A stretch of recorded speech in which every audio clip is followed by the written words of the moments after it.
Gerad John Schaefer was a policeman from Florida who used his position to abduct and murder defensive young women in ways that, according to his fellow inmates, made Ted Bundy look like a Boy Scout. Despite only being convicted for the murders of two girls, Susan Place and Georgia Jessup, the actual number of his victims is rumoured to be over 20. This is the case of Gerad John Schaefer, the hangman.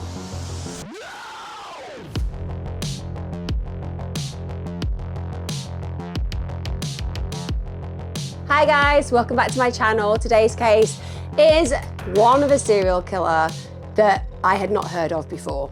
And I like to think that I know a great deal about serial killers. And when I read about this man, I was absolutely horrified because it is bleak to imagine that these kind of human predators exist, let alone take great pleasure in the killings that they engage in. But there is something about Schaefer that is particularly distasteful, whether it's his choice of victim per se, or just the brutish, ghoulish and grotesque ways he chose to murder them. I'm not sure, but like I say, he's been under the radar for me, and I thought I'd bring him into full light, so to speak, because we need to know the names of these killers. We need to understand the gravity of their crimes, and we need to be aware of those victims whose lives were stolen so brutally and tragically. If you're new to my channel, I release my content on a Wednesday and a Sunday. If you like crime and consistency, then I am definitely the channel for you. My name's Emma Kenny. If you haven't subscribed and you like my content, then why not do so? And also get your notifications on, because I'm bringing out more videos on top of the two I consistently put out every single week. Also, for those of you who want to catch me on tour, I am in theatres all over the UK doing The Serial Killer Next Door and also Killer Cults. So why not grab yourself some tickets? The link's below. Let's get on with today's case. So let's talk about Gerad Schaefer. He was born on the 26th of March, 1946, which makes him an Aries like me, which is a bit disturbing. He was born in Neenah, Wisconsin. His father was Gerad John Schaefer, Sr., and he was a traveling salesman. His mother was Doris Marie Schaefer, a housewife. He was the eldest of three children, and Schaefer was raised in Nashville, Tennessee. He later attended the Marist Academy. It's a private Catholic school in Atlanta, Georgia, and his family permanently relocated to Fort Lauderdale, Florida in 1960. Now, the way that Schaefer describes his childhood isn't as I've just described it, because I think what I probably said there makes you think about the all-American typical ideal, you know, family where both parents are together in work, nice siblings, but that wasn't his experience. He says that his childhood was really troubled. It was very turbulent. The family were frequently forced to move, so it's not as if they were choosing to. And the reason for that was his father was an alcoholic, and he was often very abusive towards his wife and also towards his children on a verbal level. And Schaefer had a particularly difficult relationship with his father. He didn't actually end up seeing him very regularly, and he had this belief that his father basically liked his sister the best. I think a lot of people can understand that we have siblings that we believe are preferential to one parent, and research suggests that they are right. Research actually evidences that those children who often feel that a sibling is being treated better than them are correct. It's not just that they have a victim mentality, it's that a parent just has a preference, personality and character-wise, for a different child. It's the same in life. We can love our children equally, but sometimes we like some of them more than others. Don't get me wrong. It's not the case in my life, and I don't really get what that research says, but I do know from my own experience that my mother has always told us that my brother is the favourite in the family, and certainly the treatment towards him from her has certainly suggested that be so. Doesn't mean that I've not been loved, doesn't mean I've not been cared for, but it certainly means that tangible experience of being a child and feeling those feelings was borne out in truth. So I do believe he's probably right. Maybe his sister was like the best. Maybe it's because his father had a premonition of the kind of monster that they had created. Schaefer was apparently extremely close to his mother, which is one of those things that really stands out, because when you think about men who decide to murder women, sometimes the perception will be that maybe they had a really fraught relationship with women. Maybe a woman abandoned them. Maybe a woman let them down. And that can often be the mother form. And so when you hear that a man has actually got an incredibly close relationship with his mother, and then you hear about him doing things that are despicable to other females, you ask yourself that question: how on one hand can you almost revere an individual who gave birth to you and equally wish to destroy others who would, if they'd been given the chance, become mothers themselves? But it's almost as if he holds his mother in a different position to the women that he meets, particularly the young women that he meets. We can explore that a little bit more later on. Schaefer was somebody who really enjoyed the outdoors. He had a real interest in nature. He had quite a lot of hobbies as a teenager, so he collected guns. He was very involved in hunting and fishing. And for somebody in the UK like myself, if I was with somebody who was like, oh, got a great hobby, what's that hobby then? Is it orienteering? No. Is it an interest in forestry? No. Crochet? No, it's outdoorsy. Is it to do with sports? Yes, it's to do with sport. Well, it can be to do with sports. Is it something to do with nature? In some ways. I'm not going to be able to guess this. It's guns. It's guns. Are they outdoorsy? They are when you use them outdoors. Anyway, for me, be a bit of a red flag. But I know in America, it's very different. The connection with guns is different, the use of guns is different, and the landscape lends itself to things like hunting and fishing. So these are all activities that he would occasionally do with his father when his father wasn't actually working, because his father did work a lot. And Schaefer wasn't described as a loner, but when you look at the people who knew him, he did have very few friends, and he did typically like to spend his time alone. Family and friends viewed him as an outdoors man, and they believed that he wanted to become a forest ranger. And if only he had followed such a trajectory, that would have been positive. But that idea of being a forest ranger, being surrounded by trees, they are right to some degree. There is something that he has within his psyche and his nature which wishes to connect with trees. But believe me, it'll be for a far more malevolent reason than any of them could have ever supposed. Now, during his teenage years, Schaefer starts to develop sexually, as we would expect, and with this comes a whole heap of problematic fantasies. So he starts to develop these fantasies about sadomasochism and bondage, and I think when we consider BDSM as a kink, it's quite normal. It's a fetish that people enjoy. It's about two consenting parties enjoying a level of pain and enjoying giving a level of pain.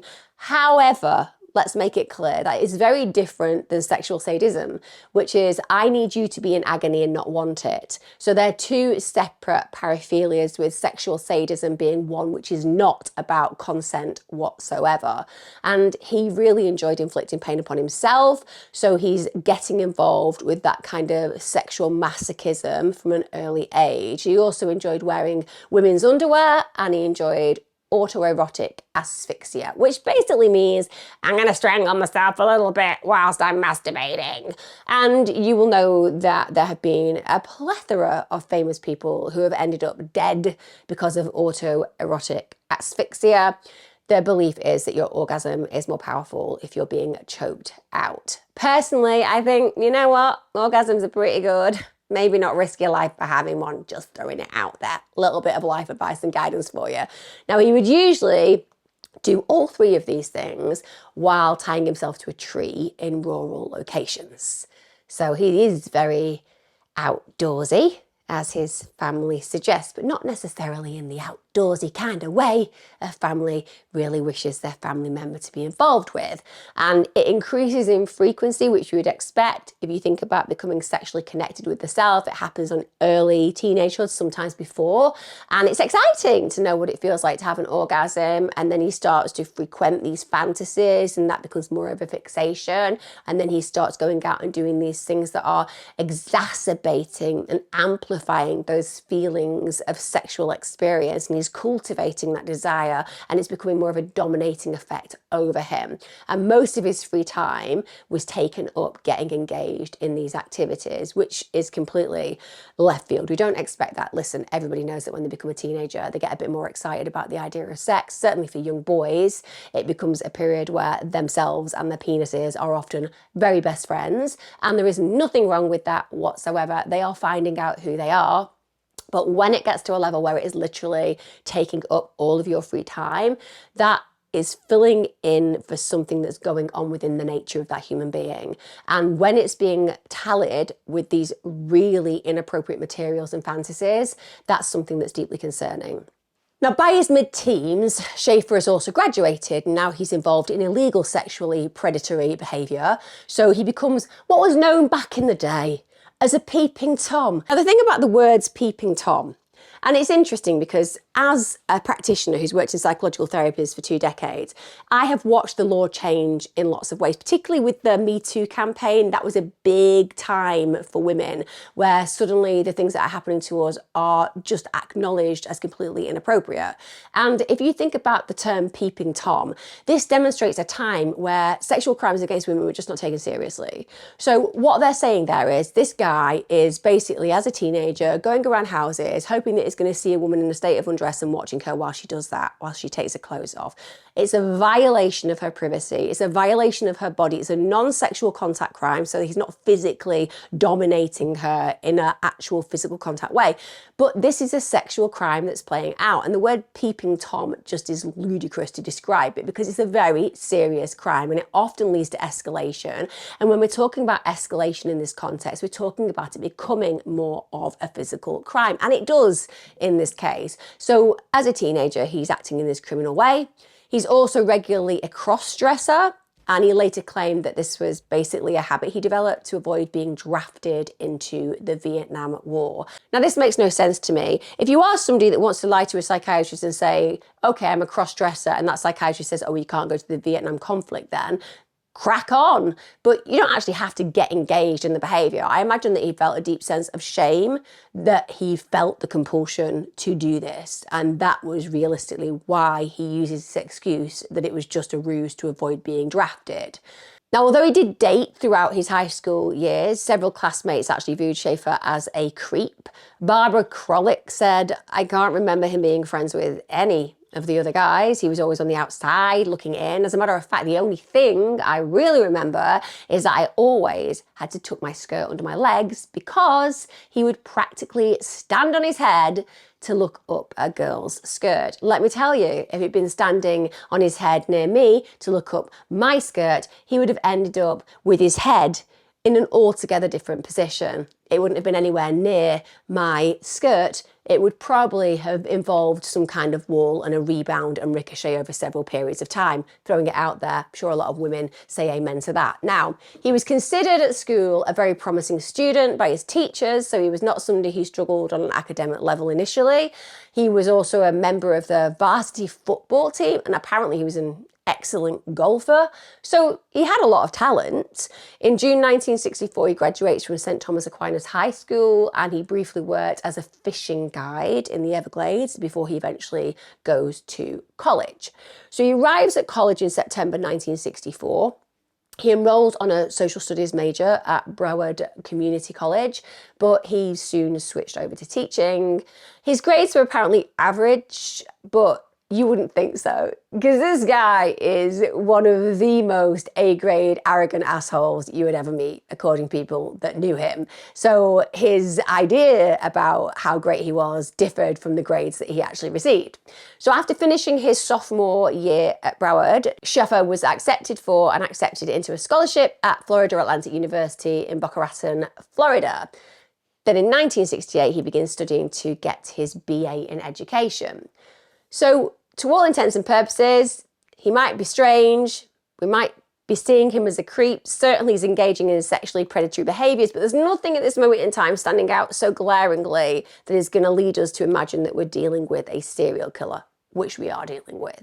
We get to 1968, the December of that year, and Schaefer marries Martha, known as Marty Fogg. She was 2 years younger than him. She was also a student at Florida Atlantic University, although they two actually met at Broward.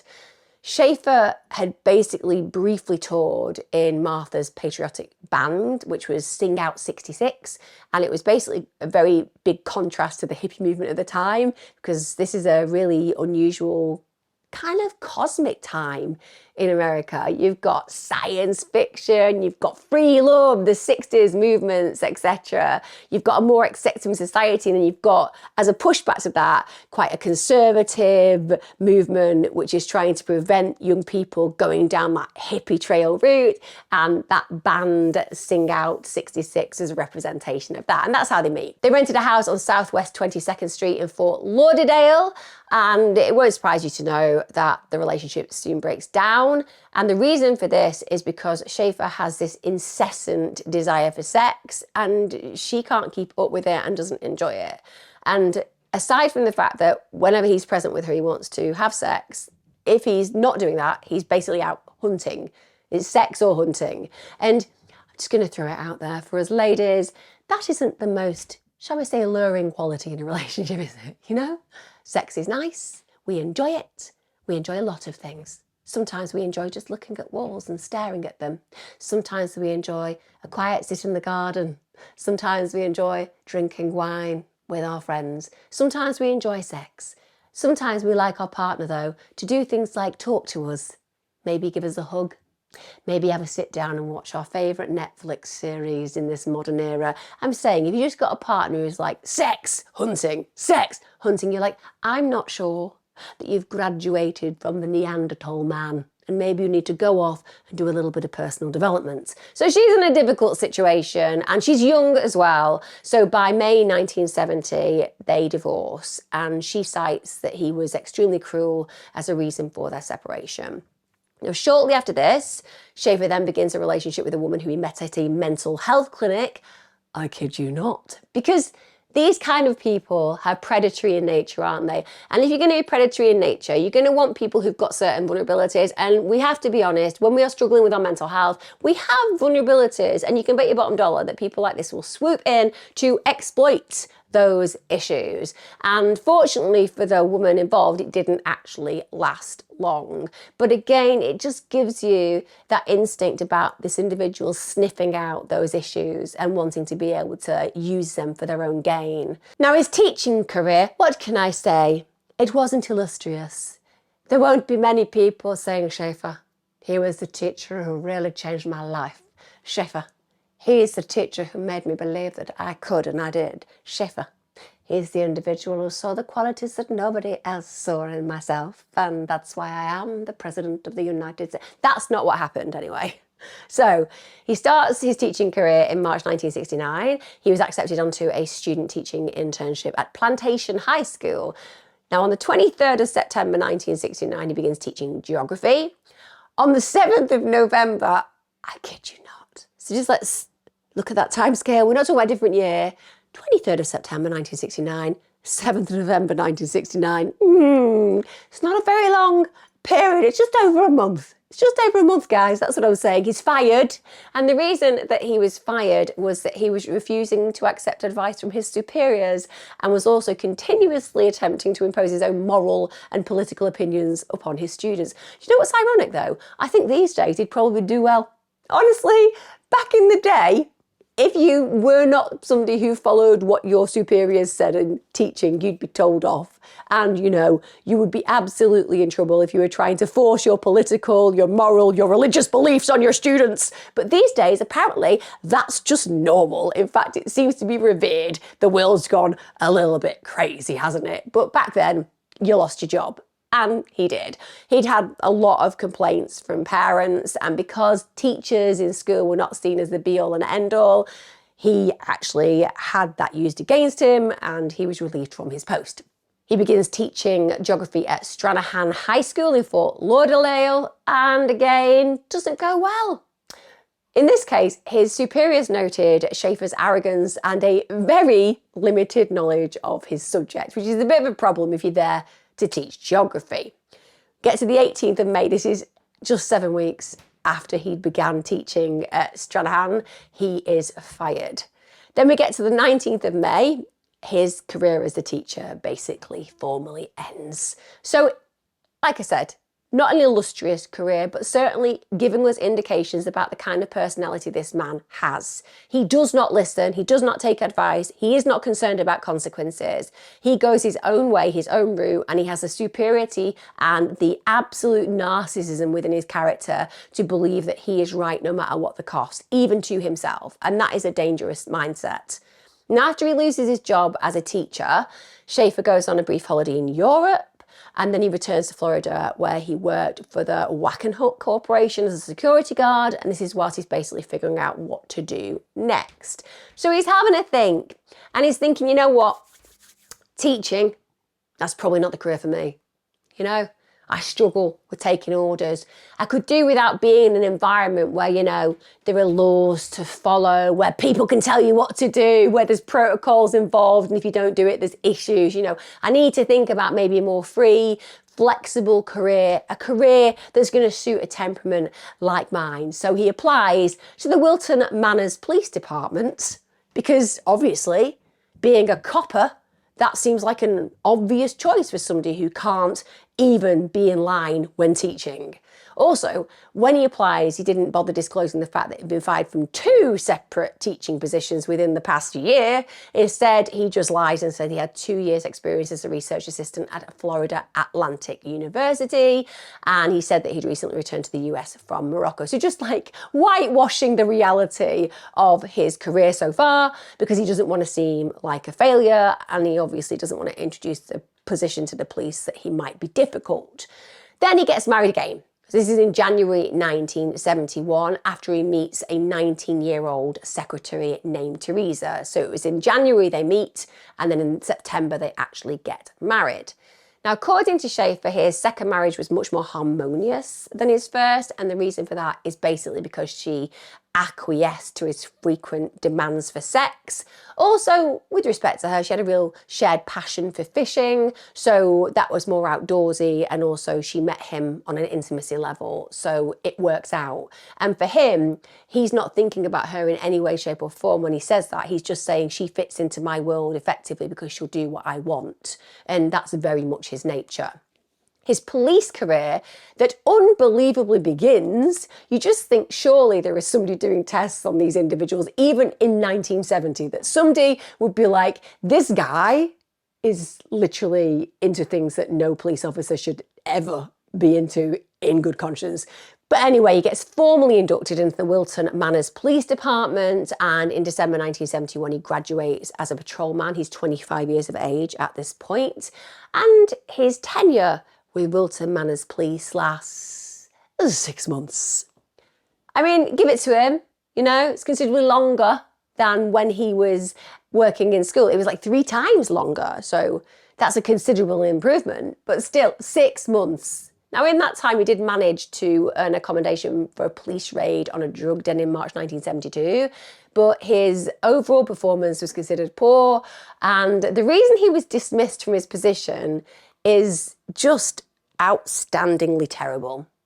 So his bosses find out that Schaefer's got this bit of a weird habit. He just stops cars driven by attractive women. Then he enters the license plate into a database. And the reason for that isn't because they've done anything wrong. It's not because he's got to pull them over, they've got an issue with the backlight. It's not because they were driving wildly. It's not because he thinks they're under the influence. He just thinks, you're a bit attractive. I think I'd like your details. So he basically gets their information, then he contacts them and says, do you want to go out on a date?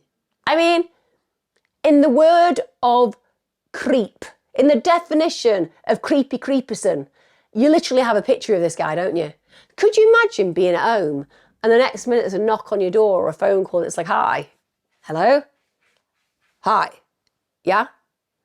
You know that attractive police officer who pulled you over the other day? No, I know I was pulled over by a traffic cop who was really annoying and he didn't seem to have any reason to pull me over. Yeah, but he was attractive, wasn't he? No, he was really creepy. He was creepy. He creeped me out, to be honest. Really creeped me out. Okay, is this a good time to ask you whether you would go on a date with that guy? I had to do a landline there because obviously back in the 70s they didn't have mobile phones. Now, shortly before he gets dismissed, Schaefer had actually begun looking for a better paying law enforcement role because, of course, he's arrogant, he's superior. He's not just going to get paid that much money when he can get more because he thinks he's so great at this law game. He gets to the 23rd of June 1972, and unbelievably, he's got a job working as a deputy within Martin County Sheriff's Department. This is after forging a letter of recommendation from Wilton Manors. It was so easy back in the day to do this. I mean, I think people still get away with it these days. Ask yourself honestly, when have people genuinely asked you for your qualifications and then done a check that they're real? Like, you can just download degrees off the internet. It's common. And that's in this day and age where computerized technology is everywhere. But back in the 70s, it's unheard of for people to actually go ahead and really dig deep. People just accepted that what you were giving them was a truthful representation. And apparently a standard background check for Schaefer had no criminal records, so it didn't stand out that they'd have a problem with this guy. Now, it doesn't bode well, does it? The worst thing that we want in these scenarios is for a predator to be in a position of authority. Because when you're in a position of authority, firstly, people believe that you're a safe space.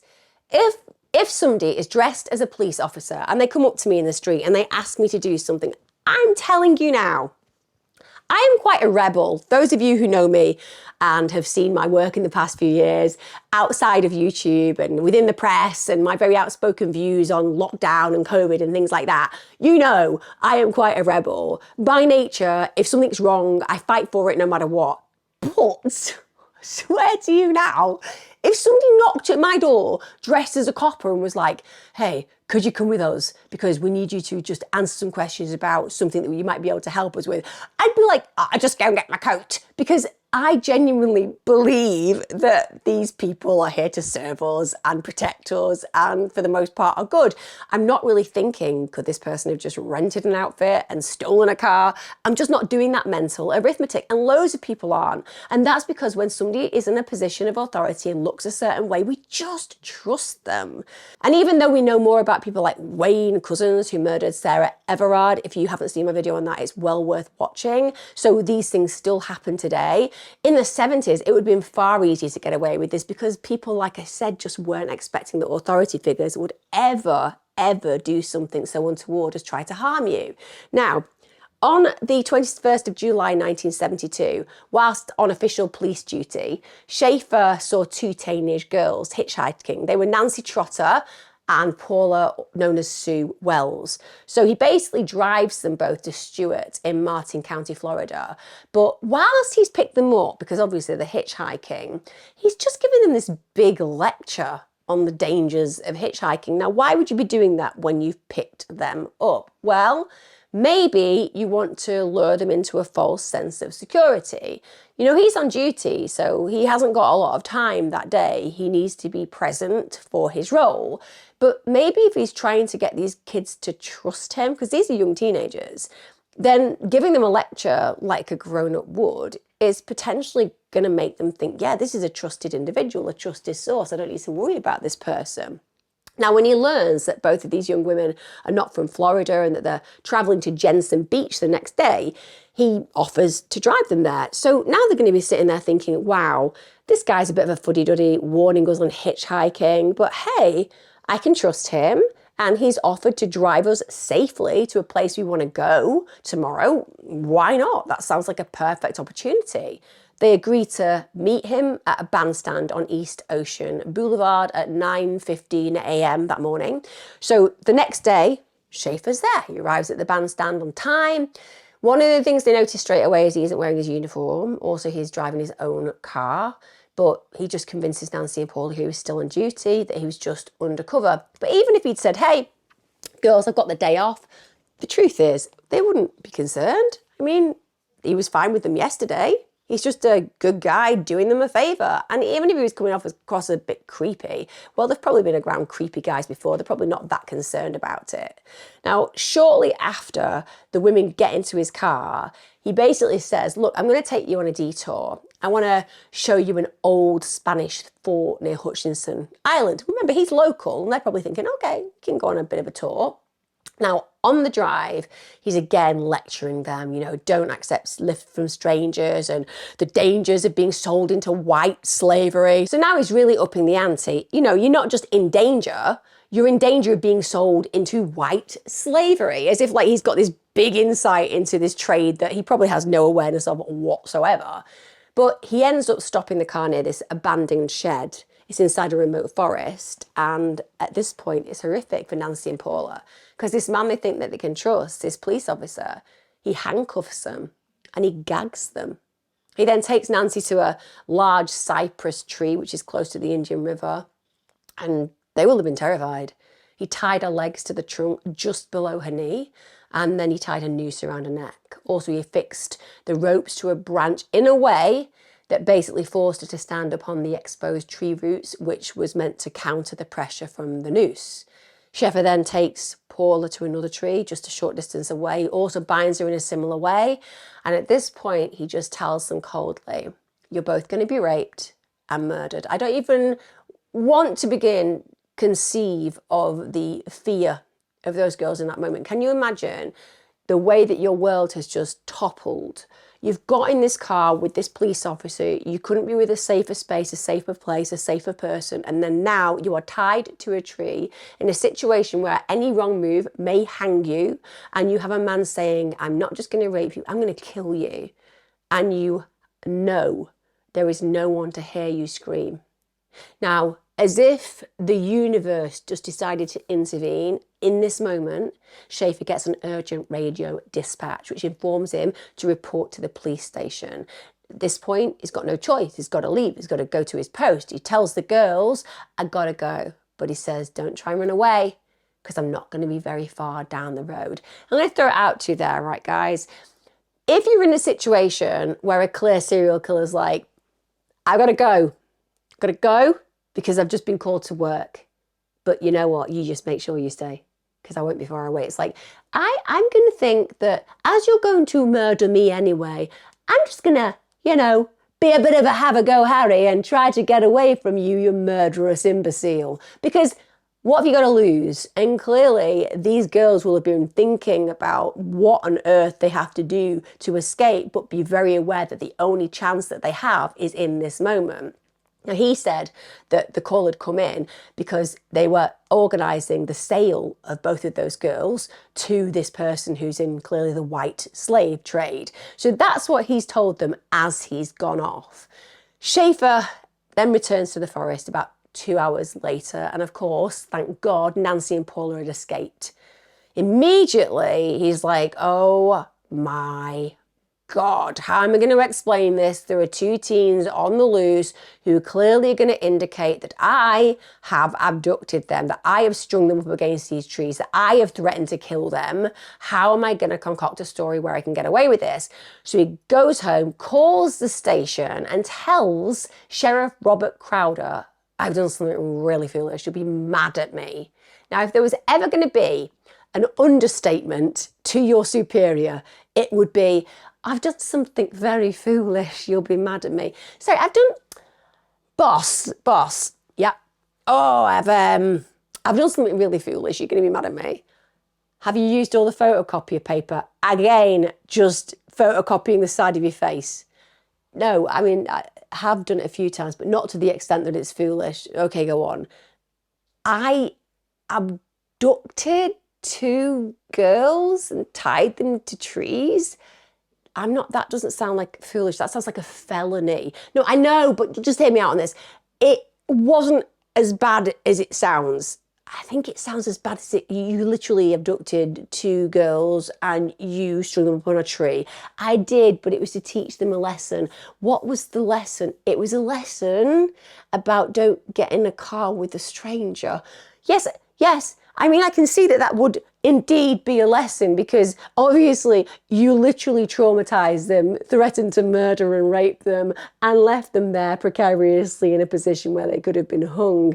I mean, that's not a lesson as in oh, you shouldn't because of ABC. That's actual experience. That's the lesson. Don't get in a car with a murderous sexual predator.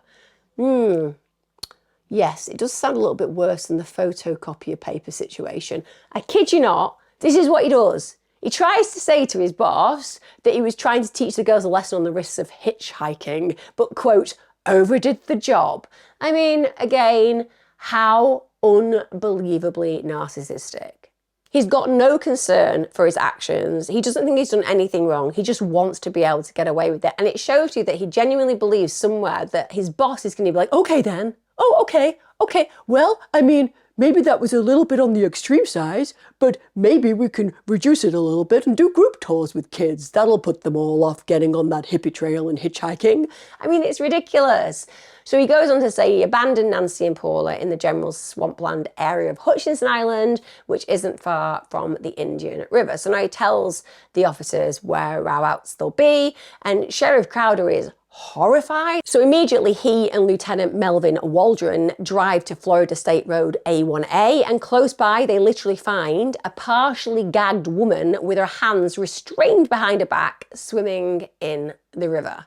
And as they slow the car down, they see her climb onto the riverbank. She's got sections of her jeans and shirt ripped, and she's attempting to get their attention. And after they help her remove the gag from her mouth, she at that point says that she's Nancy. She says her friend is still somewhere in the forest. She's terrified for her safety. But what she doesn't know is, in fact, only 45 minutes earlier, a truck driver had discovered Paula in the woods, walking in the direction of the highway, and he had fortunately taken her to the police station.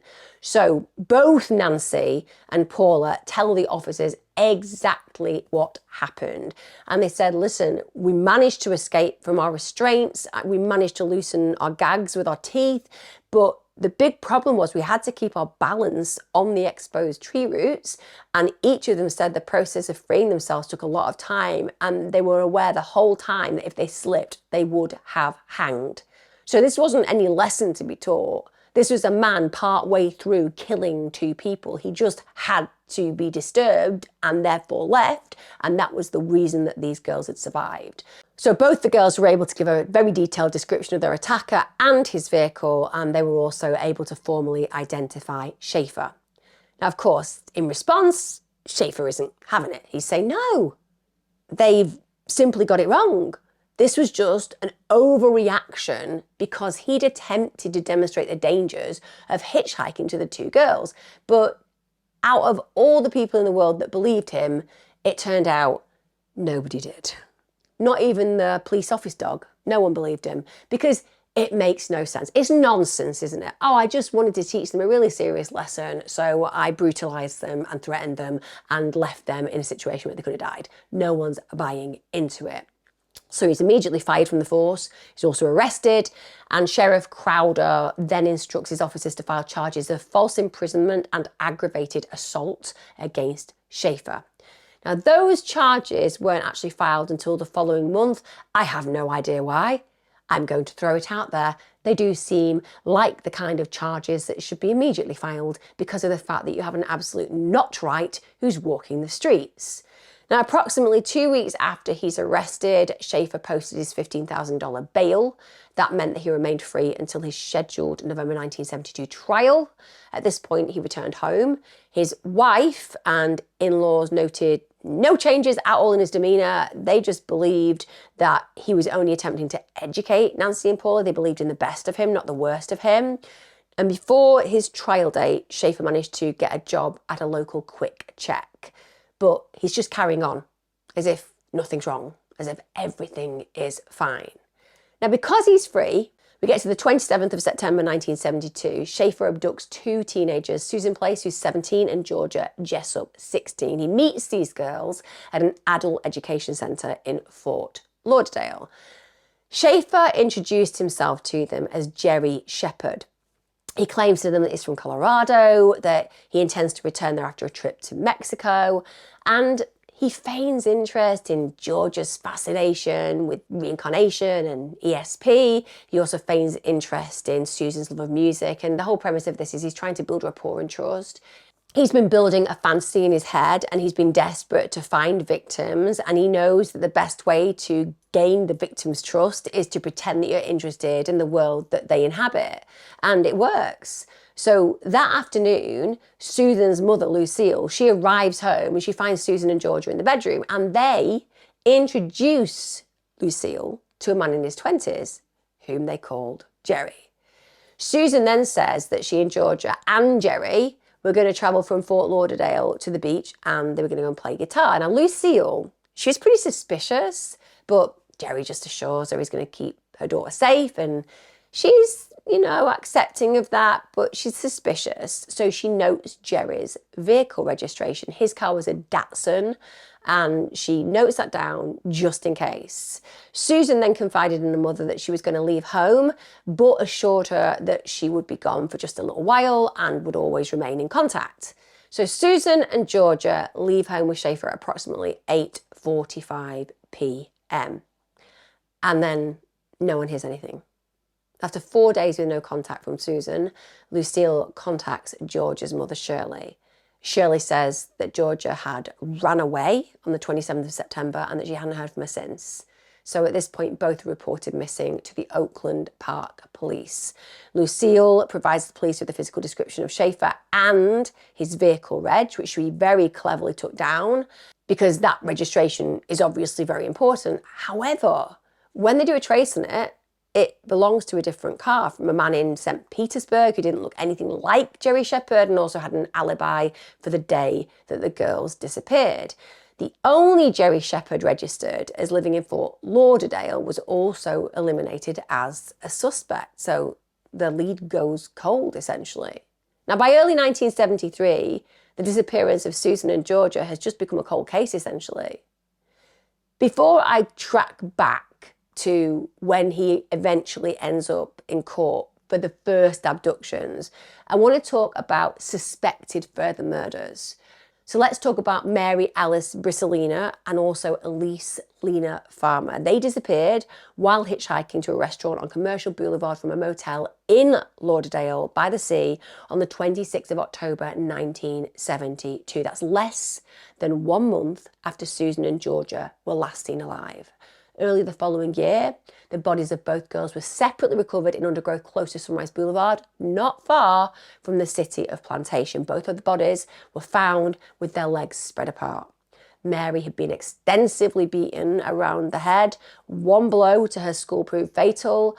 Several of her fingernails had been torn from her body, which indicated a really intense physical struggle with a killer.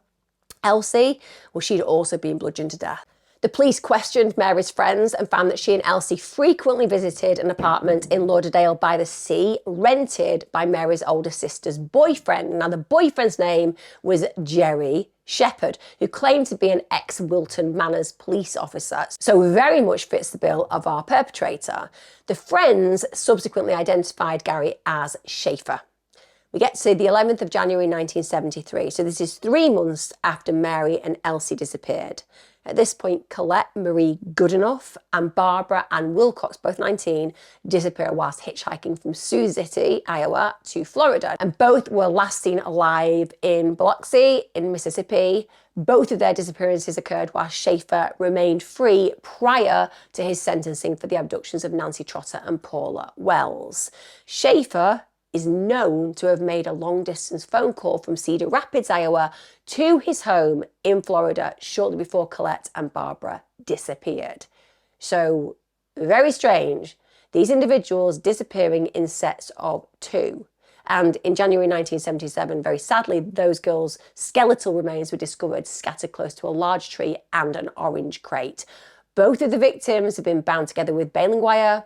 Impressions on the tree branches and the positioning of the orange crate indicated that one or both of the girls had been suspended from the tree as their murderer sat or stood on the crate. So this is very much in keeping with Schaefer's MO.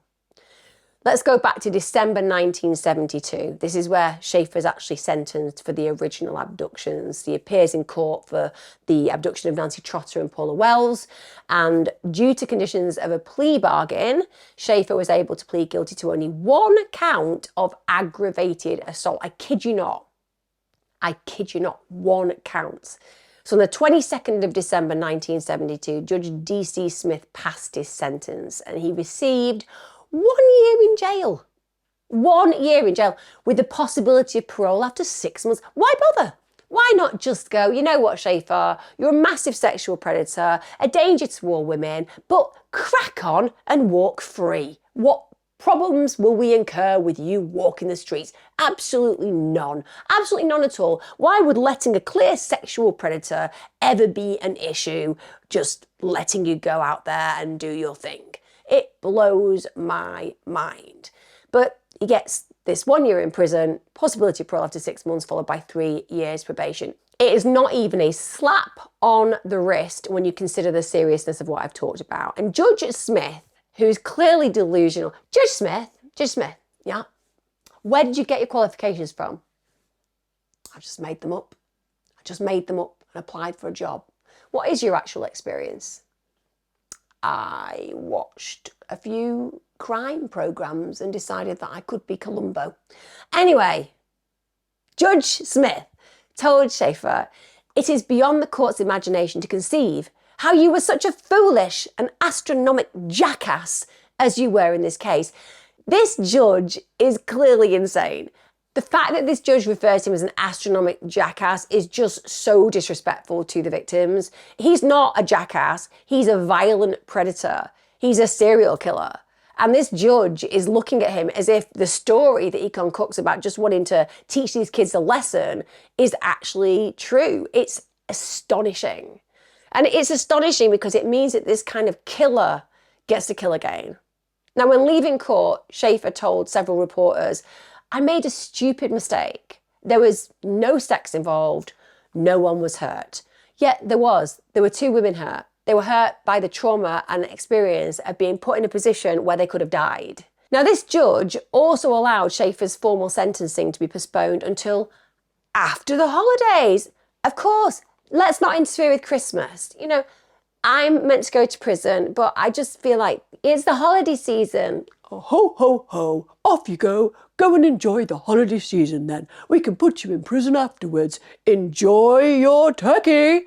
Swear to God, sometimes my head explodes in a million different directions when I consider the absolute abandonment of women in these cases.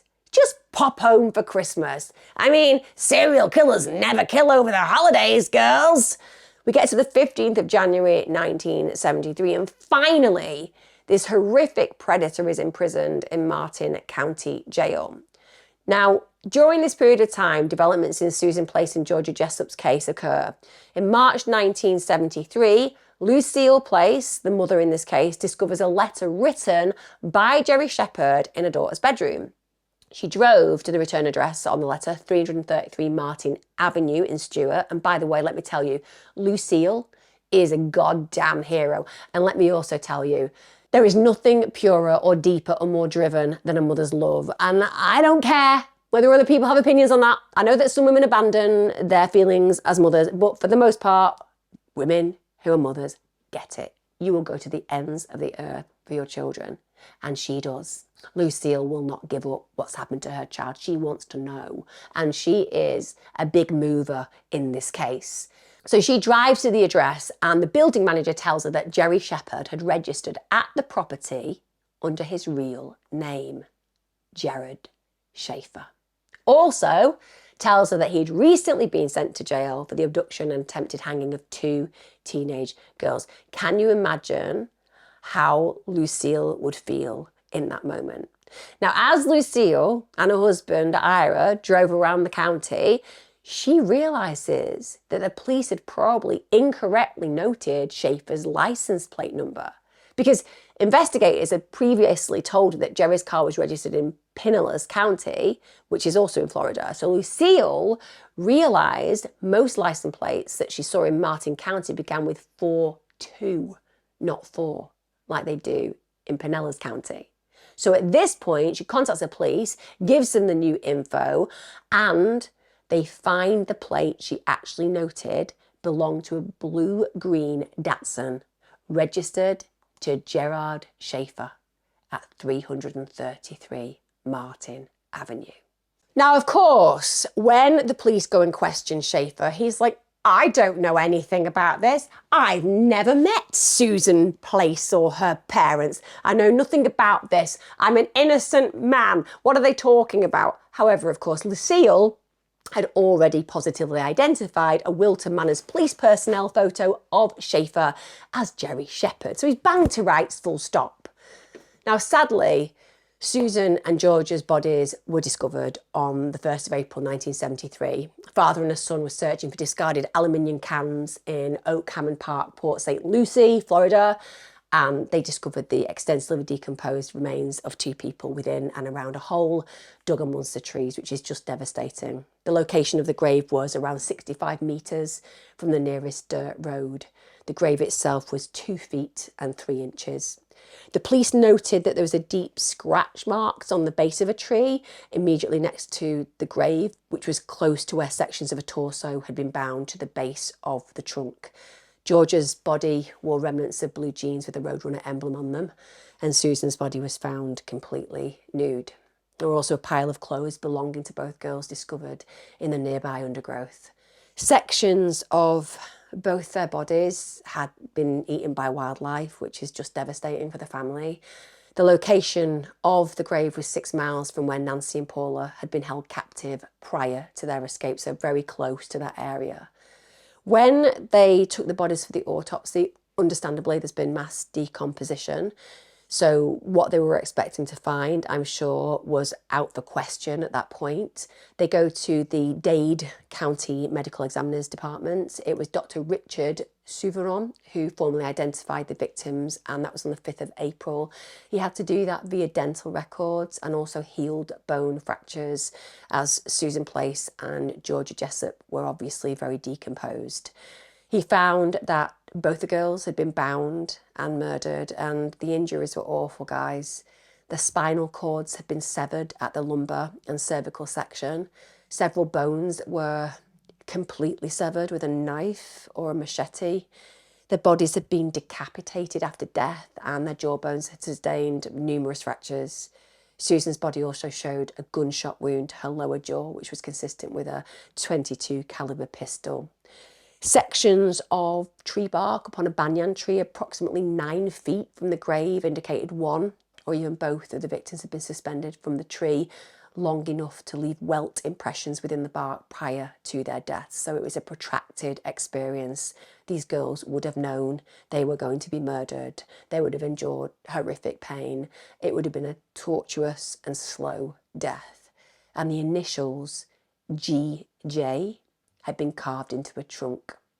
Roots of a tree bore several deep knife, machete or axe incisions containing torn sections of clothing fibres. So that means the blows were going into the girls through them, and their clothing fibres were connecting with the tree as they had connected with the axe as they were travelling through those individuals. It is the stuff of absolute horror movies to even begin to imagine the terror those young girls would have been in. When he was identified, Schaefer's informed, because clearly he's trying to say, I've had nothing to do with this, and Lucille has said, this is the guy. So now he knows he's in hot water. He decides immediately he wants a lawyer. He gets a public defender because he doesn't want to speak to the police. He doesn't want to implicate himself any further. So Elton Schwartz is appointed at this point as his legal representative. Lucky Elton, that's all of us can say. When we're thinking about defending somebody, Schaefer's the perfect kind of person, isn't he? I mean, it's going to be really easy to manage this kind of killer. But he's the guy who gets to defend him. Now, the location of the bodies and the similarities in MO of Susan and George's murders with Nancy and Paula's abductions immediately led police in Broward County and Martin County to obtain search warrants for Schaefer's house and for his vehicle. Also, they got search warrants for Schaefer's mother's house after Lucille Place formally identified Schaefer as Jerry Shepherd. So at least now they can start to diligently go through all of his belongings to see whether it turns up any further information, and boy, it really does. So when they search his mother's house, this is in Fort Lauderdale, inside a locked bedroom. The police found 300 pages of stories, occasionally accompanied by illustrations that Schaefer had written. The stories detailed the kidnapping, humiliation, rape, and execution by hanging of a number of teenage girls. They were all referred to in his writings as whores, sluts, and harlots. Two of these women were named Belinda and Carmen, and another unidentified woman who he graphically describes hanging at an unknown location close to Powerline Road. And several of the stories indicated that Schaefer actually forced his victims to drink beverages, so usually beer or wine, as they were stood on these makeshift planks with a noose around their necks. And the reason that he did that was he wanted to observe them urinating prior to being hanged. Frequently, he returned to his crime scenes weeks, even months after the murders to commit necrophilia with the buried and dismembered bodies or to extract their teeth. Writings also revealed this fascination with historical torture and execution methods, as well as this pleasure that he got from watching women urinate or defecate before he hung them. So a really twisted type of sexual deviance that we're talking about here. The police also found 11 guns and bags filled both with live and spent cartridges. They also turned up 13 hunting knives, sections of rope, lots and lots of softcore pornographic magazines, which he had then modified to depict naked, urinating women bound with ropes, hanging from trees, or bearing bullet wounds. So just living in this fantasy, but also talking about the crimes he's committed. Other images that were recovered, there were 37 Polaroid photos of women who were literally being hung and mutilated. Can you believe that? This bastard had taken photographs of his victims. Several other pictures included Schaefer dressed in women's clothing, simulating his own hanging from a tree, with excrement smeared across his bottom.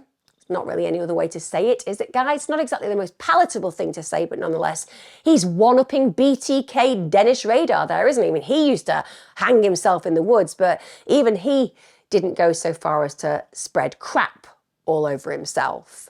The police also found a letter dated the 20th of July 1971. It was from an individual in Brunswick, East Victoria, Australia.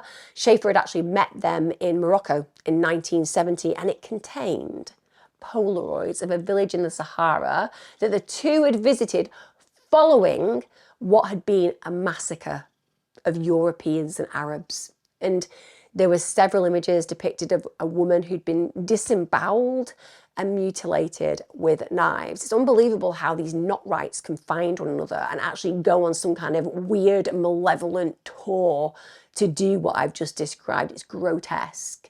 They also found a gold jewelry box, and inside it they found personal items belonging to several teenage girls. So jewelry, passports, clothes, and some of these items, so for example, a distinctive heart-shaped charm with the initials MTN. Investigators were not actually able to link to missing or murdered individuals, but that's because a lot of people go missing and are not noted as missing. Others identified young women who had indeed been reported missing. But this guy's a memento collector. What do we know about organised serial killers? That's what they do. They anchor themselves back to the moment psychologically. They can't help themselves. They want to be able to relive it again and again and again. And one gold locket inscribed with the name Lee, it belonged to a missing woman named Lee Bonares. Schaefer's neighbour, in fact, when they were both teenagers, and she'd been missing since September 1969, meaning this guy was killing before we had any idea that he was active as a killer. They also recovered a driver's licence belonging to Barbara Ann Wilcox and a passport belonging to Colette Goodenough. Police found teeth and sections of bone that were later identified as belonging to at least 8 other victims. This guy is a prolific human predator. Then they did a search of Schaefer's house in Stuart Martin County. That was on the 6th of April that year. And his wife obviously shared that home, and she's dealing with the reality of what's playing out, which must have been terrifying for her. Now, it seems like he didn't keep as much stuff there. They found less physical evidence, but they did find 2 human teeth inside a plastic capsule in the master bedroom, and they were later identified as belonging to Carmen Hallock, who is a missing 22-year-old woman. They also found several knives and guns in the utility shed, also found an extensively blood-stained white pillowcase that had evidently been washed. I don't know who washed it, why it was there, or whether anybody else knew it was there, but certainly if I saw a bloody pillowcase in my home, I'd have some questions to ask. You know, if one of my kids or my husband hadn't been bleeding extensively and I hadn't been informed of that playing out, and I find this pillow and it's bloodstained, I would be seriously concerned.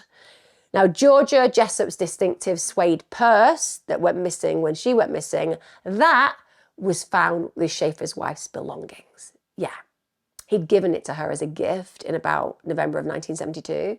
Now, he had, at the time when he knew he was being investigated, tried to persuade her and his brother-in-law, Harry Dean, to discard the purse because he knew that Susan and George's bodies had been found. And he said that the police might use the purse to make up some kind of evidence against him. Can you imagine that? Can you quite believe that he would do that? Oh, they're just going to make something up about me. Can you imagine saying to your partner, I need you to get rid of that really nice purse that I got you. No, I really like my purse. It's my favourite purse, my favourite suede purse. I just think it could cause me some issues. Why? The only issues it can cause you is that you're a good husband, because I like my suede purse. But the police may find you having that purse an issue. It is criminally beautiful, I agree. No, seriously, the police may have an issue. Why would the police have an issue with my suede purse? Because, I don't know, they may make something up. What would they make up? That maybe that purse belonged to somebody who has been found murdered. Did it belong to somebody who has been found murdered? Well, it might have, but I've got nothing to do with it. You've just got a nice purse that I'm asking you to get rid of, just in case the police throw up some crazy idea that because that purse belongs specifically to the victim who was murdered, that I might have something to do with it. So let's just not have those difficult conversations, and I suggest burying it in the backyard 15 feet down. Anyway, so despite Schaefer's best efforts, Henry Dean, who was his wife's brother, actually went and handed the purse over to the police, which was the right thing to do without a shadow of a doubt. So at this point, he's formally charged. So that's the 12th of May 1973.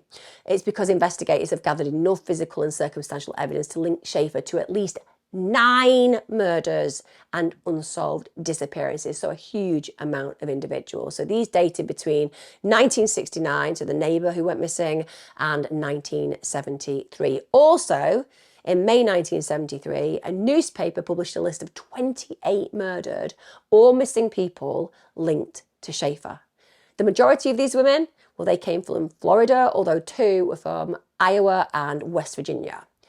We get to the 14th of May, and a press conference is held by Chief Investigator Lem Brumley Jr. and tells the media, in terms of scope and bizarreness, the case was the biggest I've ever encountered. So it's a big deal. They can't get their heads around it. This is rare. A serial killer is rare. And just the gravity and the escalation of this case is pretty astonishing for investigators. We get to the 18th of May 1973. Schaefer is formally charged with first-degree murders for killing Susan Place and Georgia Jessop. He's held without bond, pending trial. The charges were filed less than 1 month before Schaefer's scheduled release from prison. Ha, ha, ha! I bet that really annoyed him. I'm very much enjoying the fact they did that. At this point, he was transferred to Florida State Hospital in Chattahoochee because they wanted to undergo 30 days of psychiatric examinations. On the 20th of June, he's returned to St. Lucie County Jail. The examinations found that Schaefer was actually suffering from paranoia, psychosis, and acute sexual deviation. He apparently viewed himself as an eliminator of women that he deemed immoral, and immoral would mean anybody that he deemed immoral, which meant anybody that he fancied killing. Let's be honest, these were young girls. There was nothing immoral about them. He was also at this point found mentally competent to stand trial. Like I said earlier on, it is intriguing that you have this man who revered and admired and held his mother up and saw her, I suppose, as pure. And then you see the way that he treats other women. to harm them. He has to make them as far away from pure as possible. He has to make them into deviants, individuals who are deserving of his aggression, people who need to be wiped off the earth because they are not as pure of his mother. That's the way that he manages the cognitive dissonance. You know, he's killing women, those who are too young to be mothers yet, but nonetheless could be mothers yet, and preventing them from reaching that pure version and vision of what he thinks a woman should be, and then looking at his mother at the other side and seeing her as the absolute example of how a mother should be, because she was so close to him and loved him deeply. So he's not allowing one set of girls to graduate to the very position that he reveres. We get to the 21st of June 1973. This is where there's a circuit judge hearing, and DA Robert Stone successfully argued that Schaefer was indeed sane and was indeed competent to stand trial. Schaefer, of course, at this point is just protesting his innocence. He says, "It was all a mistake. It's all a mistake. All of this massively physical evidence is all a mistake. I don't know what they're on about." Well, I think you'll find they're on about the fact they have all of the information linking you to the crimes. Well, apart from that, they have literally a writings kind of admitting to it. Well, apart from that. And also they have loads of forensic information that clearly matches you to the scene of the crime. That all sounds very convincing. I'm just saying I'm innocent. But anyway, he even goes so far, in true Ted Bundy style, to tell one reporter that he was confident he would be exonerated. Like, genuinely delusional doesn't even cut it, does it? I'll be fine. Yep, I'm going to be completely exonerated. I'm going to be completely found innocent. They're probably going to erect a statue outside of the courts just to remind everyone of what a good guy I am. He was tried in St. Lucie County, and he was tried by the judge Cyrus Pfeiffer Trowbridge. Yeah, with a name like that, you know he's going to be in business. I wouldn't want to ever appear in front of somebody called Cyrus Pfeiffer Trowbridge. I just think it's going to be very severe. The prosecution was DA Stone and Philip Shaler, and Schaefer had his defense, which was Elton Schwartz. Now, the murders had been committed at a time the Supreme Court of Florida had declared capital punishment unconstitutional, so that meant that they couldn't put him to death. Schaefer pleads not guilty. Of course he does, because it's all about him. He behaved incredibly arrogantly throughout the whole trial. In fact, he used to turn to smile at members of the press when a witness testified for the defense. So he was just enjoying it. When it came down to the prosecution, they brought in witnesses. The first witnesses were the two individuals who discovered the dismembered bodies in Oak Hammock Park, followed by Lieutenant Patrick Duval from St. Lucie County Sheriff's Office. He described the crime scene, evidence found. He described the awful grave the victims had been buried in. He testified that the lack of erosion of the gravesite indicated that the grave had been dug into at least twice. He also identified several crime scene photos. It was harrowing for the families because, bear in mind, they had to sit through this court case because he went not guilty. Now, Lucille and Ira Place, they formally identified Schaefer as the man who they had seen with their daughter and Georgia Jessup before they both disappeared. They said it was 100% Schaefer. They were certain. So when they gave evidence, that was very powerful. Georgia's parents and younger sisters, Cheryl, they formally identified the suede purse that was found at Schaefer's home as belonging to Georgia. Then the pathologists were brought in. So Dr. Richard Souverain, he testified about the autopsies that he conducted on Susan and Georgia. He was amazing, actually. He really, really stood strong. So he withstood vigorous cross-examination from Schwartz about the actual caliber of the firearm that inflicted the gunshot wound on Susan's lower jaw. Souverain remained absolutely 100% adamant the bullet was a .22 caliber and not a .25 caliber cartridge. He was immovable. And that's really important. When you bring an expert into court, understandably, it's very stressful in a court experience. And when you have barristers in the UK or lawyers in America who are incredibly powerful, very knowledgeable and excellent at what they do, when they cross-examine you, their job is to confuse and disorientate you. And that's so that you can create fractures in the information that you're giving. And then they can exploit those fractures and make the jury feel that there's a level of reasonable doubt. In this case, this expert was just strong. He just did not sway in any way, shape or form. He knew his stuff, he wasn't afraid of the cross-examination, and he was an incredibly strong witness. Dade county medical examiner came in, Dr. Joseph Davis. He also testified about the restraints on the victims before they died, the dismemberment of their bodies, the numerous knife marks on the victims' bones. Then we had Nancy Trotter and Paula Wells. They obviously came in as physical representations of what had happened to the other victims. They talked about their abduction, their horrific narrow escape from Schaefer. And Nancy actually said, after being bound to the tree, Schaefer had said to her, "I'm going to dig a hole, I'm going to bury you and Paula inside, and that no one is ever going to find you." And it's horrific because you know he'd said that before, and he said it again to other less fortunate victims. And I say less fortunate only because those girls got to live another day. But the trauma that will have been inflicted on them during that experience will have been profound. Now, that testimony was actually then followed by a video of those two girls bound at Hutchinson Island, because the whole point of this was that Schwartz, the defense lawyer, wanted to bring that in to show the jury that there had been, quote, no harm done to both girls. So because when they were videoed in the situation that they were found, they hadn't been brutalized in an obvious manner, aside from their clothes were disheveled and they'd obviously been bound, but they hadn't been injured physically. He's giving that as an example that, this guy could have killed them, but didn't. It backfires. Because all you're showing me there is this guy didn't have the chance to do exactly what he did to all the other victims. It's just proving they had a lucky escape. And also, it minimises the trauma that both will have encountered. And if you're on a jury, you're not stupid. The girls will have been in, giving their testimony, being devastated by what happened to them. It doesn't matter that you bring a video in with the remnants of what they looked like that day. That's just going to reinforce what an awful experience that they had. So I think Schwartz was an idiot doing that as a defense counsel anyway. Now, the physical evidence was big. The prosecution displayed the actual tree branches that Schaefer's victims had been suspended from. This included worn down section indicating Susan and Georgia had been suspended in that situation for an extended amount of time. Also showed the jury tree roots that the girls were forced to balance themselves on before being hung, tortured, and murdered. Horrific. The microanalyst, Harold Newt, he testified that sections of clothing fibres found on the tree root were a precise match to items of clothing found at the crime scene. Also stated that hemp fibres within worn down sections of the tree bark had likely come from the rope. So massive amount of evidence. And then final, pièce de resistance. Sorry, do we need any more? No, I don't think we do. Can we execute him? Well, no, unfortunately we can't. I know, but can we just do it?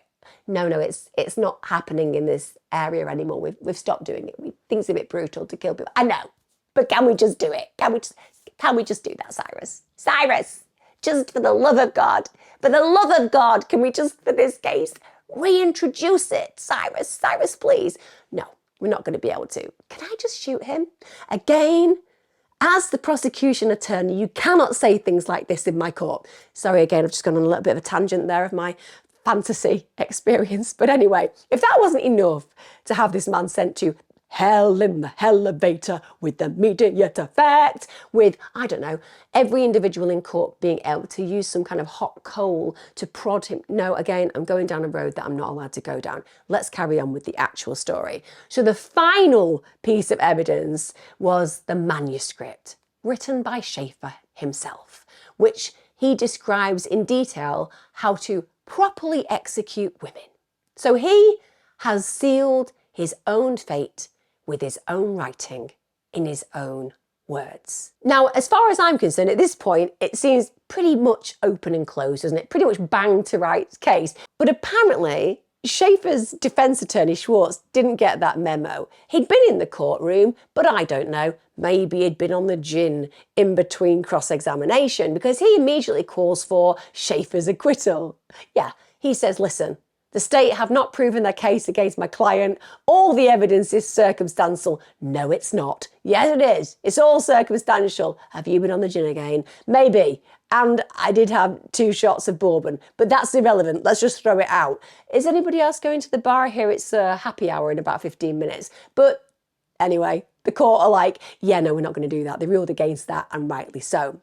Now, the defense strategy It was basically all about trying to discredit previous witness testimony that identified Schaefer. So they contended that one or both of the girls had been alive after the 27th of September 1972. They said that the gravesite had been dug after Schaefer began serving a sentence in Martin County Jail on the 15th of January 1973. God knows how they thought they'd get away with doing that, but they're trying. The defense also called Schaefer's sister and wife because they wanted them to testify about Schaefer's physical characteristics and attire. They wanted them to say that they differed from those described by Susan Place's parents.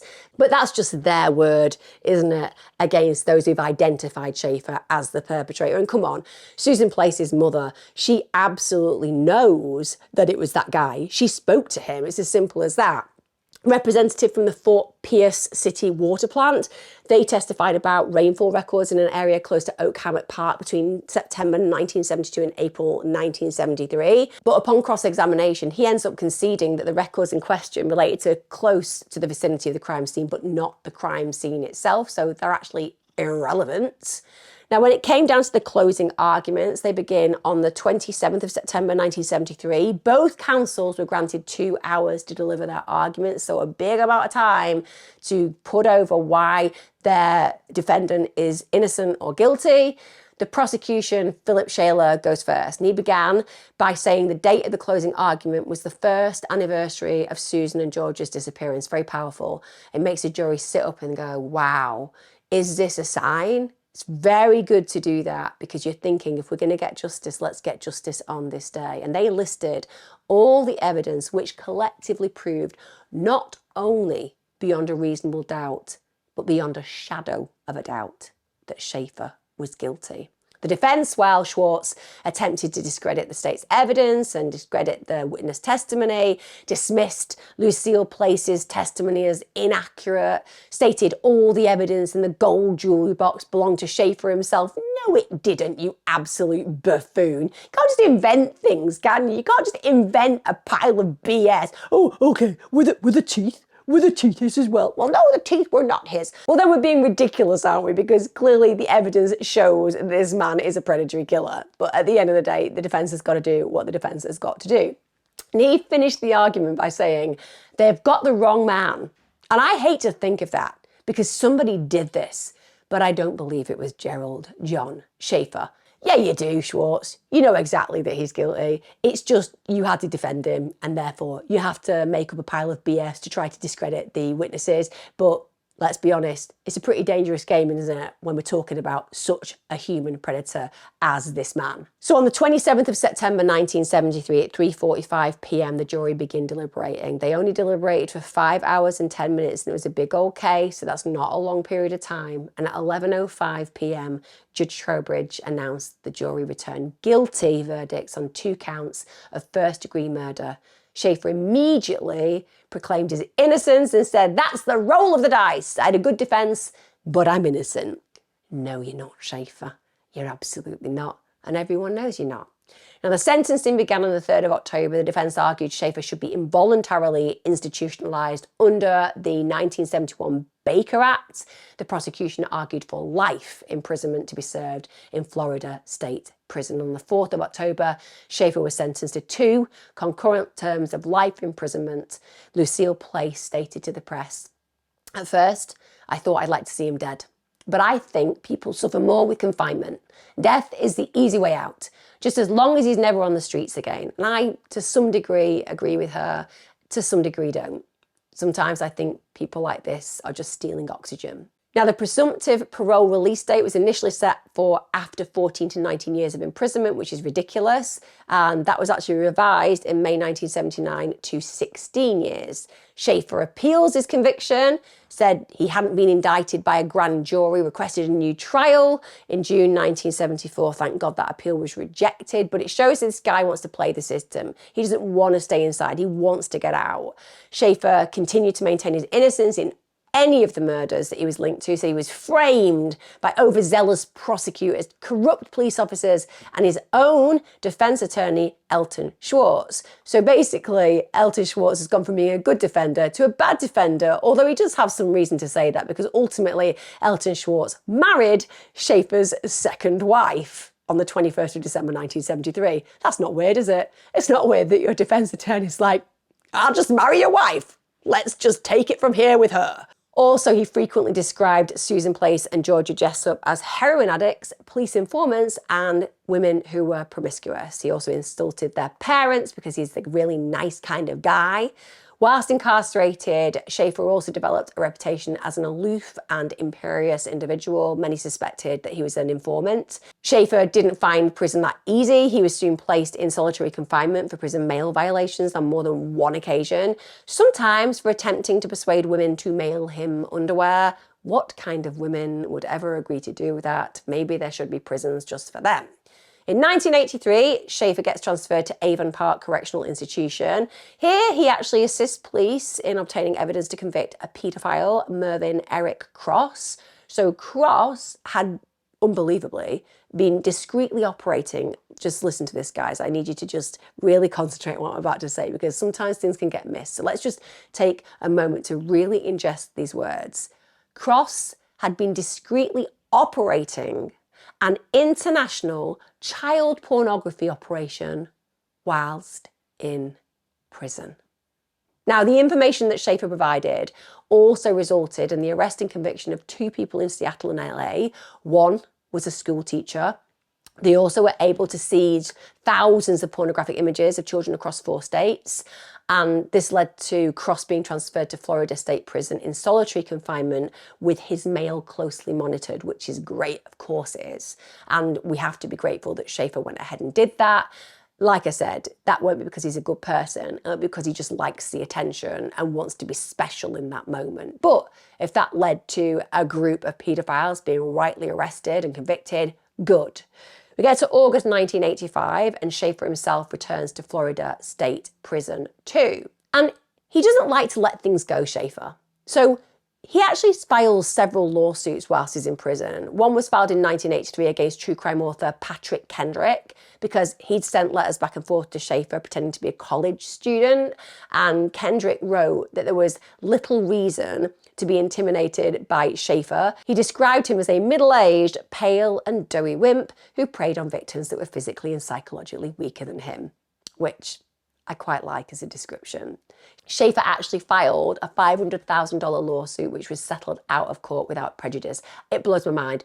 Why should these individuals be able to file any lawsuits? Why shouldn't you be able to say whatever you want to say about this kind of individual? He also sued true crime authors Sondra London, Colin Wilson and Michael Newton, along with former FBI agent Robert Ressler, for calling him a serial killer, which is bizarre because a serial killer is 2 or more individuals are murdered with an all-important cooling off period in between. He is the definition of a serial killer. Sondra London, she had been Schaefer's girlfriend in high school shortly before he graduated in 1964. Hey Sondra, good choice in men. Let's hope you've got better at choosing.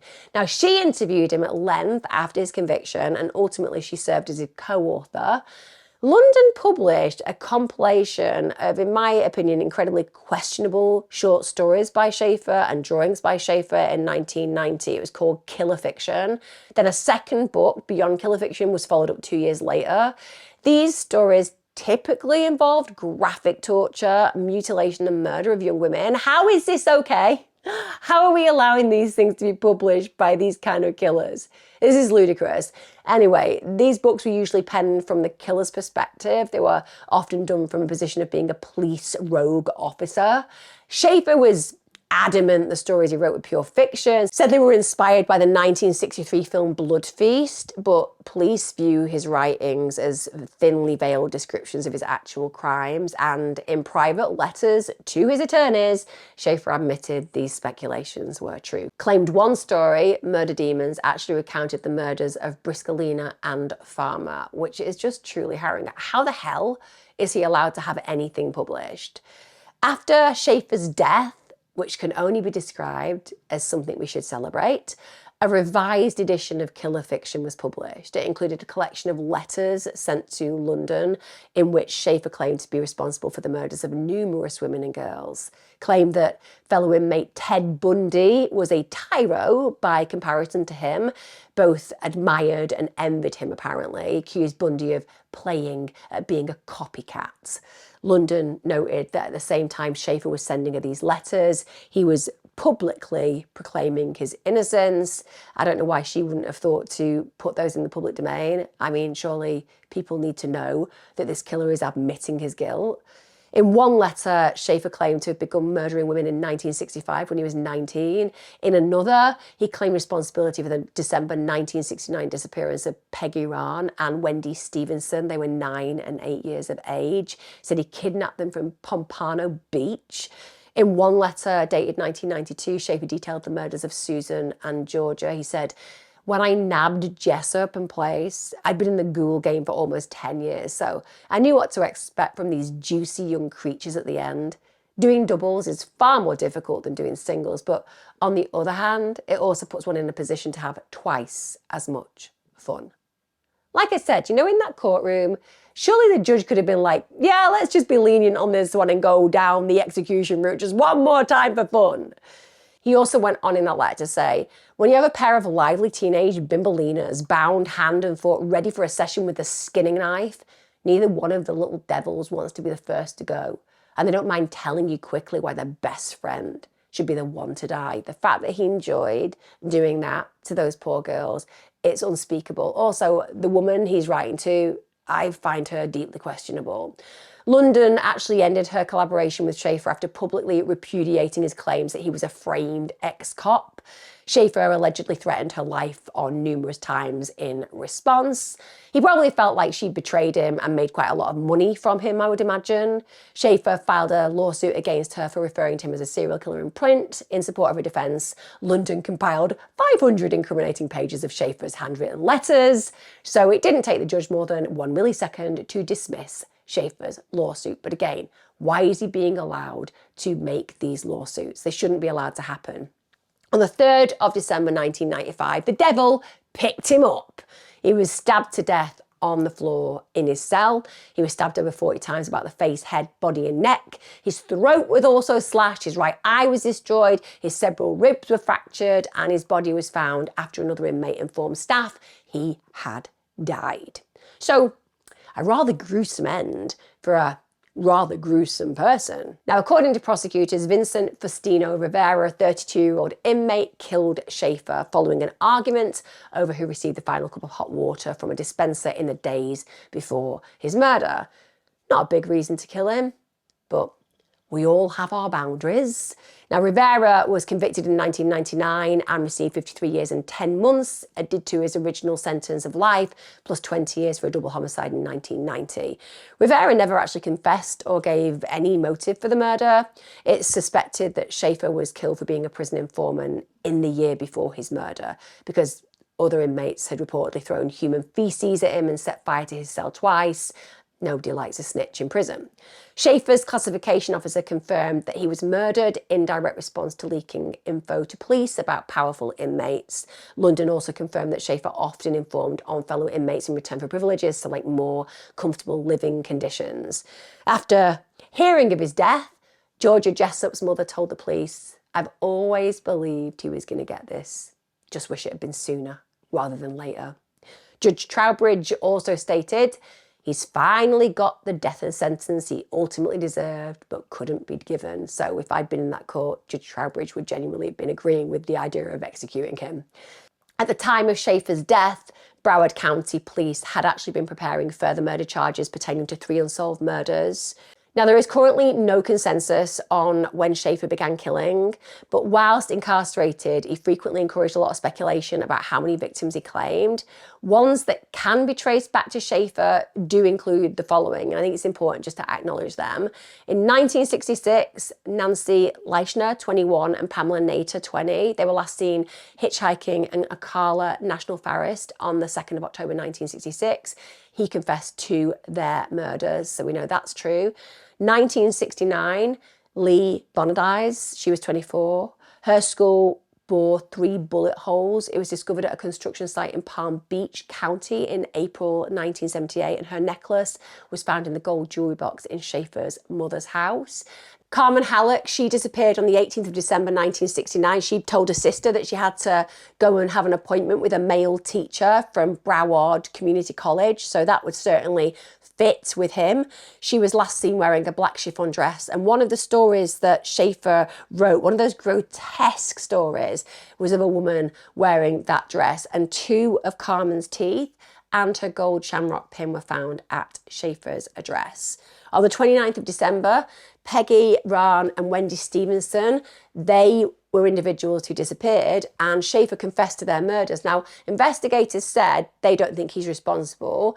They said the individuals that went missing were seen with a man who didn't meet his physical description at all. But if he said he did it, it would make sense that he did.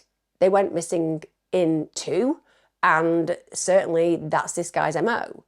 In 1972, Belinda Hutchins, she was 22. She was a married cocktail waitress with a 10-month-old daughter. She also worked as a high-class call girl. She briefly dated Schaefer, and she was last seen entering a blue Datsun parked outside her house. Later, police recovered an address book belonging to Belinda, and that contained the name of Jerry Shepherd. We all know that Jerry Shepherd was a name that Schaefer used. Deborah Sue Lowe, she was 13. She was last seen walking to Rickard's middle school. Her body's never been found. Schaefer had actually worked with Deborah's father and previously visited the Lowe household, which is horrific. The family genuinely believed that Schaefer was responsible for the killing of their daughter. Suzanne Poole, she was 15.